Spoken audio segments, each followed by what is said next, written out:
Hello? Don't Let Them In. It's a little bit more of a jumpy film than the other two. The other two are more complicated and, lots going on in there. This one's kind of a simpler, basic horror. Did anybody like this one more than the other two, since it was simpler? Yep, just in the middle. Oh, no, it's done. I'm just answering. Okay, do you want to say why you liked it more then? If you were to look at my comment card here, it says 3, 2, 1, which means the last one was my favorite so far. And I find that interesting. But when everyone jumped at the end, for some weird reason I didn't, and yet I liked it. Meaning, I liked the ending, and yet, I stayed put. So I found that a crazy combination. That's not crazy. I mean, you can still enjoy. It was a good ending. Like, I didn't jump, but it was a good ending. I heard a lot of laughter. Is that people laughing at their friends, or because they actually thought it was funny? Did anybody think it was funny? So I didn't mind this, delivered exactly what it promised. I only had one critique, which is that the entire trope of the scary kids with the crazy eyes is don't let them in. You have to let them in, and then they kill you. Okay, I got that. And at the very end, he's like, oh, you're in my house. Ah, they're here. So the trope didn't carry through. She didn't invite the children in. She walked into his house, and then they were there. And so the whole premise got inverted.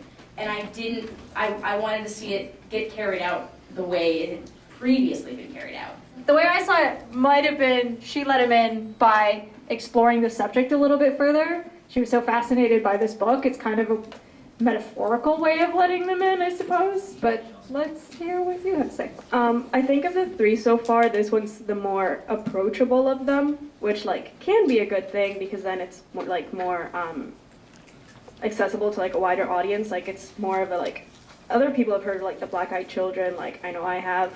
And it's just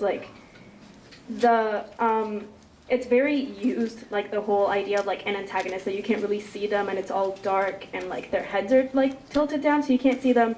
And I think that's kind of what made it less tense for me because you kind of already saw it coming. The antagonists are just the same, oh, it was scary once because you hadn't really seen it much. Now you've seen it so much that it's not really as intense and terrifying, but it is more approachable. Yeah, I find that's one of the biggest challenges in horror movies in general. Effects are really hard to do, and so is makeup, convincingly. And it's so hard to not make that funny. Touch on the music in this one. The other two movies had basically one tone for the music all the way through the film. This one did not. This one had scary and brighter, and so the moods were conveyed musically, and it wasn't one constant mood for the whole film, which was nice. Yeah, that's true. There was a lot more transition in Yes. this one. You got to kind of go up and down a little bit more. Yeah, sure. The theme of you having the demand of opening up the door for them, I actually do like how that got twisted at the end where she walked into that switch. I think that's what made everybody go, ah. But I just found it particularly appealing because they broke the theme, they broke the tradition within the movie, and that was appealing to me. Yeah, that's what I liked about the ending.